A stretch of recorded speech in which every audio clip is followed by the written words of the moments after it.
नमस्कार। मेरा नाम भाऊ तोरसेकर। आप देख रहे हैं प्रतिवाद। दोस्तों,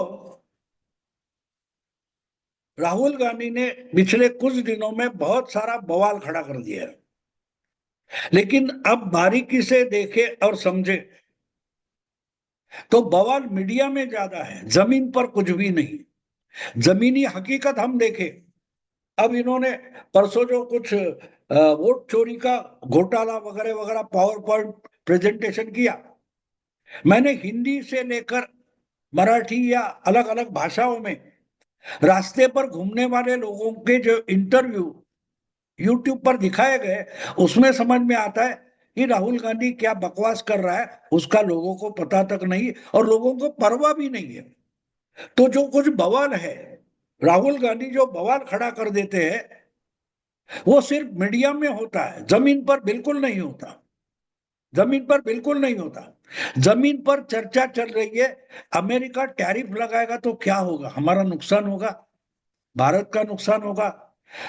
इस पर चर्चा जमीन पर चल रही है और मीडिया में राहुल गांधी का बवाल चल रहा है। तो इससे हमको पता चलता है कि हमारा मीडिया भी जमीन से कितना टूटा हुआ है।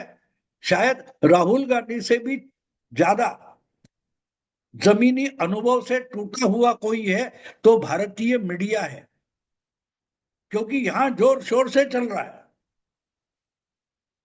राहुल गांधी ने आरोप किया चुनाव आयोग क्या करेगा, चुनाव आयोग को जवाब देना चाहिए, राहुल गांधी को ये करना चाहिए, उनको ये करना चाहिए। लेकिन रास्ते पर लोगों को चिंता है कि क्या ट्रंप ने लगाई हुई टैरिफ से हमारा मैन्युफैक्चरिंग बंद होगा, हमारा एक्सपोर्ट कम होगा, क्या हमारी बेकारी बढ़ेगी, क्या भारत में महंगाई बढ़ेगी, इसकी चर्चा है। पाकिस्तान की रास्ते पर भी उसकी चर्चा है। तो जब ये चल रहा है, उसी वक्त हम देखें तो ना देश का प्रधानमंत्री ना देश का गृह मंत्री राहुल गांधी ने खड़े किए सवाल के जवाब दे रहा है। हाँ, मीडिया में जोर शोर से चल रहा है, मोदी को जवाब देना चाहिए, अमित शाह को जवाब देना चाहिए। ये मीडिया वाले चिल्ला रहे हैं, कांग्रेस के प्रवक्ता चिल्ला रहे हैं, बीजेपी के प्रवक्ता जवाब दे रहे हैं। लेकिन ना कोई बीजेपी का मुख्यमंत्री या बीजेपी का कोई बड़ा नेता, प्रधानमंत्री या गृह मंत्री राहुल के सवाल पर जवाब देने की प्रयास भी नहीं कर रहा है, क्योंकि उनको मालूम है इससे कुछ निकलने वाला नहीं है और इसका लोगों के मनोबल पर कोई परिणाम तक नहीं होगा। क्योंकि राहुल गांधी अगर बोला है तो लोग उसको मजाक में लेते हैं। और दूसरी बात है कि असली राजनीति, लोग डेमोक्रेसी में असली राजनीति जो होती है वो चुनाव की होती है। आप मीडिया में कितनी भी हवा बनाए, दो चुनाव के बीच मुझे एक बात याद आती है। मैं जहां पत्रकार बना 1970 के पहले, दैनिक मराठा नाम का अखबार था, उसमें मैं पत्रकार बना। उसको जो उसके जो संस्थापक थे वो बड़े मराठी साहित्यिक थे, नाटक लिखते थे, सिनेमा लिखते थे, बहुत बड़े जाने माने थे, आचार्य अत्रे। वो बड़े घोर कांग्रेस के विरोधी थे। संयुक्त महाराष्ट्र के आंदोलन के उनको सेनापति भी माना जाता है। जो 10-12 बड़े नेता थे महाराष्ट्र आंदोलन के, उसमें एक थे संपादक लेखक आचार्य अत्रे। तो वो कांग्रेस के खिलाफ भाषण करते वक्त एक बात बार बार, एक कहानी बार बार बताते थे कि अगर किसी भी दिन हमें रास्ते में, घर में कोई सांप दिखाई देता है, नाग दिखाई देता है, तो हम डंडा लेकर उसको मार डालते हैं। लेकिन जिस दिन नाग पंचमी होती है तो उसको ही दूध पिलाते हैं। तो साल भर में डंडा मारने के बजाय जिस दिन दूध पिलाते हो वो दूध मत पिलाओ, क्योंकि उससे उसको जीवदान मिलता है। उनके कहने का मतलब ये था कि चुनाव का दिन नागपंचमी का होता है, उस दिन नाग को दूध मत पिलाओ। क्योंकि आखिर वो आकर आपको ही डसेगा। कांग्रेस नाग है, सांप है, उसको दूध मत पिलाओ, ये उनके कहने का आशय होता था। तो बात ये है कि चुनाव के बीच में पहले आप कितना भी बवाल खड़ा कर दो, मामला चुनाव के रिजल्ट पर निर्भर होता है। आपको डेमोक्रेसी में, गणतंत्र में अगर जीत हासिल करनी है तो चुनाव जीतना पड़ता है, ना कि बवाल खड़ा करना। अभी भी हम अब देखते कि राज ठाकरे की मजाक उड़ाया जाता है, राज ठाकरे का, कि उनके भाषण सुनने के लिए हजारों लाखों लोग आते हैं, लेकिन उसका वोट में परिवर्तन नहीं होता। तो बात समझना जरूरी है कि राहुल गांधी कितना बवाल खड़ा कर देते, पूरा का पूरा मीडिया उसमें लग जाता है कि राहुल गांधी आसमान की तरफ देख रहे हैं तो आसमान में कुछ होगा, और पूरे के पूरे पत्रकार अपने कैमरे लेकर, अपनी नजर लेकर आसमान की तरफ देखते हैं कि राहुल देख रहे हैं मतलब कुछ तो होगा। लेकिन जब 2-3 घंटे निकल जाते हैं, मुंडी में दर्द, गर्दन में दर्द शुरू हो जाता है, तो समझ में आता है कि तो खाए तो कुछ नहीं। फिर दूसरे दिन देखते हैं राहुल गांधी यहां क्यों देख रहे। ये जो मूर्खता है ये चलती रहे, और इस मूर्खता को कितना भी बवाल उससे निकले, ना मोदी उसका जवाब देते हैं, ना अमित शाह उसका जवाब देते हैं। अभी अभी की बात है, आपको याद होगा पार्लियामेंट में जो मॉनसून सेशन चल रहा है, उसमें राहुल गांधी ने इतना बवाल कर दिया, इतना बवाल कर दिया कि ट्रंप इतनी बार बोल रहा है, ट्रंप ने 25 बार बोला, ट्रंप ने 27 बार बोला कि सीज फायर मैंने किया है, तो प्रधानमंत्री को इसका जवाब देना चाहिए, ट्रंप का नाम लेकर जवाब देना चाहिए। मोदी जी ने ट्रंप का नाम बिल्कुल नहीं लिया, बिल्कुल नहीं लिया ट्रंप का नाम। उन्होंने इतना ही बोला कि किसी भी देश के हस्तक्षेप के कारण हमने ऑपरेशन सिंदूर रोका नहीं, हम, ये हमारा अपना निर्णय है। लेकिन उन्होंने, राहुल गांधी चाहते हैं और मीडिया ने बवाल खड़ा किया, इसलिए मोदी ने ट्रंप का नाम बिल्कुल नहीं लिया। अब तक कम से कम 30-35 बार ट्रंप बोल चुके, उसके बाद भी कि मैंने ही सीज फायर किया। मोदी ट्रंप का नाम नहीं लेते, करना है वो करते हैं, लेकिन ट्रंप अपने आग्रह में उलझा रहे, राहुल गांधी अपने आरोपों में उलझे रहे। यही तो मोदी और शाह की राजनीति है, रणनीति है। अगर वो नहीं समझोगे तो मोदी और शाह को हराना बिल्कुल मुश्किल है, बिल्कुल। क्योंकि जब तक उनके पैतरे आप नहीं समझोगे तो आप उनको हराओगे कैसे। तो इसलिए वोट चोरी से लेकर जो जो कुछ राहुल गांधी कर रहे हैं, उसका खंडन ना मोदी कर रहे, ना शाह कर रहे। उल्टे अमित शाह तो मैं देखता हूं बड़े खुश नजर आते हैं। राहुल गांधी ने ये ट्रंप ट्रंप और वोट चोरी का मामला जब से उठाया है, तब से एक अजीब तरीके का तेज हमें अमित शाह के चेहरे पर दिखाई दे रहा है।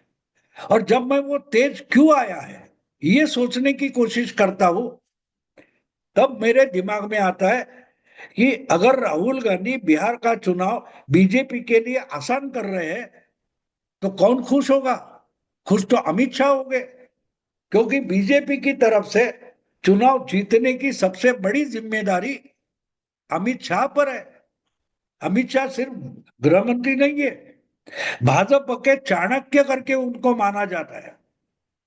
भाजपा का पार्टी का संगठन हो, भाजपा की चुनाव की रणनीति हो, भाजपा सरकार क्या क्या पॉलिसी बनाएगी वो बात हो, हर चीज में अमित शाह चाणक्य की तरफ काम तरीके से काम करते हैं। और इसलिए अगर जिसको दुश्मन माना है, जिसको प्रतिस्पर्धी माना है, वही अगर आपकी जीत के लिए कोशिश करता हुआ दिखाई दे तो चाणक्य तो खुश होगा बीजेपी का।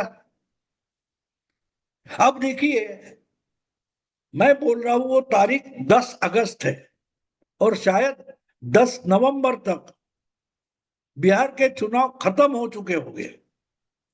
सितंबर, अक्टूबर, नवंबर, यानी ज्यादा से ज्यादा बिहार के चुनाव के नतीजे आने में 80 से 90 दिन बचे हैं। यानी बिहार के चुनाव प्रक्रिया बिहार की चुनाव प्रक्रिया शुरू होने में सिर्फ 4 या 5 हफ्ते बचे हैं। ये समय होता है कि आपके गठबंधन को ठीक करो, गठबंधन में सीट का बंटवारा जल्दी से जल्दी करो, हर पार्टी को कितनी सीटें मिलने वाले हैं उसका आंकड़ा तय करो।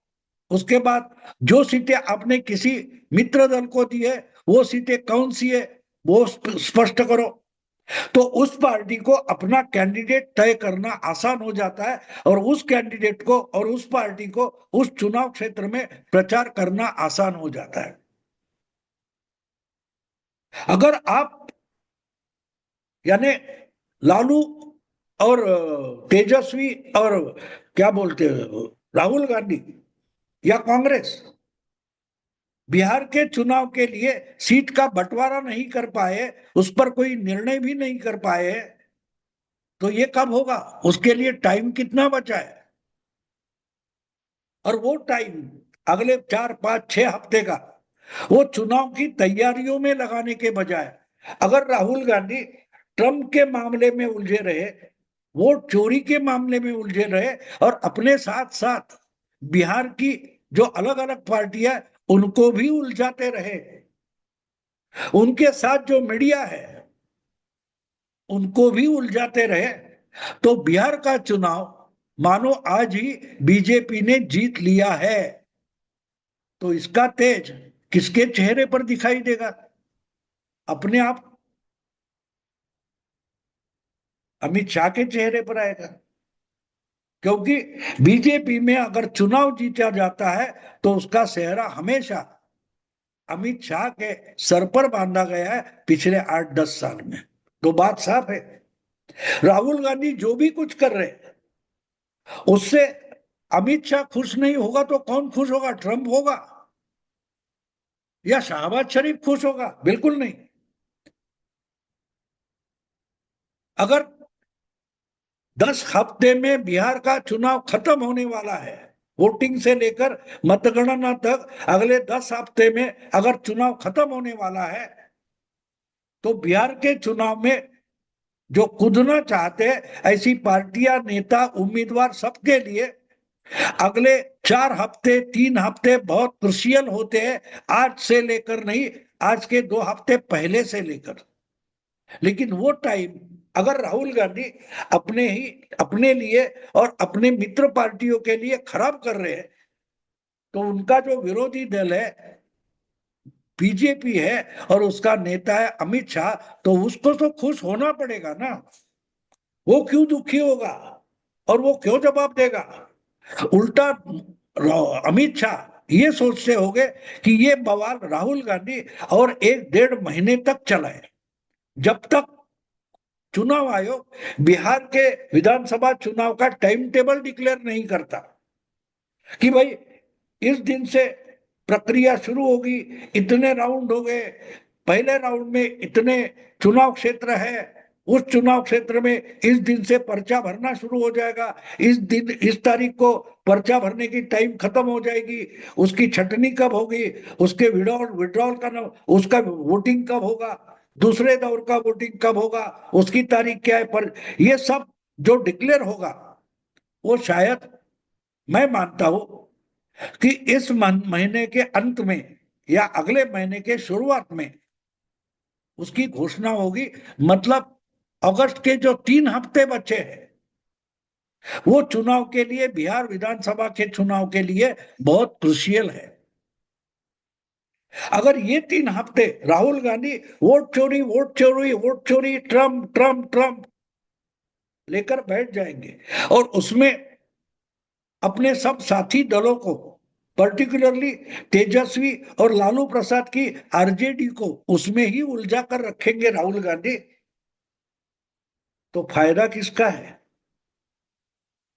और इसको जवाब देकर ये मामला खत्म करने की कोशिश मोदी क्यों करेंगे, अमित शाह क्यों करेगी, बीजेपी सरकार क्यों करेगी? वो तो बोलेंगे आप उसमें उलझे रहो, ताकि हम आराम से एक एक बिहार का जो विधानसभा चुनाव क्षेत्र है उसके कैंडिडेट, उसका बंटवारा, उसका वो किस किस दल के लिए चुनाव क्षेत्र जाएगा, ये आराम से तय करेंगे, आराम से तय करेंगे। वो बीजेपी आज अपनी पूरी ताकत कहां लगा के रखी है? बिहार का चुनाव लड़ने के लिए लगा के रखी है। जो चुनाव वोटर लिस्ट का रिवीजन चल रहा है उसमें बीजेपी ने अपनी ताकत लगा के रखी है, और अपोजिशन में राहुल गांधी के नाम पर जो वोट चोरी का नाटक चल रहा है उसमें से कोई एक भी सुप्रीम कोर्ट ने जो चीज मांगी है वो लाकर नहीं दे पाया।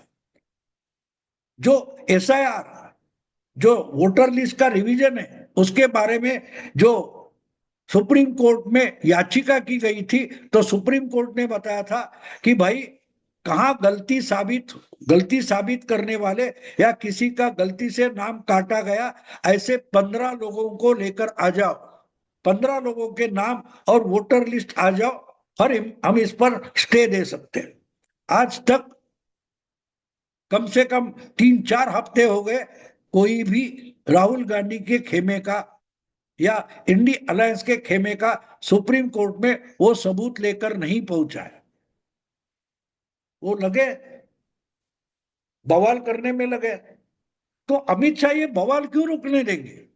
जिस बवाल के कारण उनके लिए बिहार विधानसभा का चुनाव आसान बन जाता है, वो बवाल खत्म करने की कोशिश अमित शाह क्यों करेंगे? उलट ये बवाल चलता रहे और राहुल गांधी उसी बवाल में उलझे रहे और अपने साथियों को उलझे रखे, इससे तो अमित शाह खुश हो गए। दुखी तो बिल्कुल नहीं है, चेहरे से ही लगता है वो खुश है। समझे? बीजेपी के समर्थक राहुल गांधी को बीजेपी का स्टार प्रचारक क्यों बोलते हैं? दोस्तों, अभी यही रुकता हूं। अगर वीडियो पसंद है तो लाइक कीजिए, शेयर कीजिए और प्रतिवाद को सब्सक्राइब कीजिए। नमस्कार।